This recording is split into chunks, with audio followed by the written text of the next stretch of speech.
আজকে আমার ঘুম থেকে উঠতে একটু লেট হয়ে গেল, কারণ একদমই ভালো লাগতেছিল না। ভাবলাম একটু ঘুমিয়ে নেই, তো একটু ঘুমিয়ে ছিলাম আর কি। তো একটু লেট করে উঠলাম, তো ভাবলাম ঝটপট নাস্তা বানিয়ে নিব।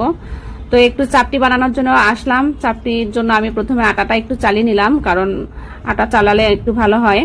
তো দিয়ে দিলাম একটু দুধ, কারণ এটা পানি দিয়ে করা যায়, তো আমি দুধ দিয়ে দিলাম।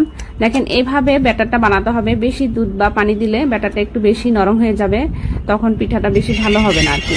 তো এখন আমি চাপটি পিঠাটা ভাজতে চলে আসলাম। এই জন্য নিয়ে নিচ্ছি একটু 1 চামচের মতো ঘি। আমি ঘি দিয়ে ভাজার চেষ্টা করছি আর কি। আপনারা তেল দিয়ে ভাজতে পারেন, মানে যার কাছে যেটা ভালো লাগে আর বা যার কাছে যেটা থাকে আর কি।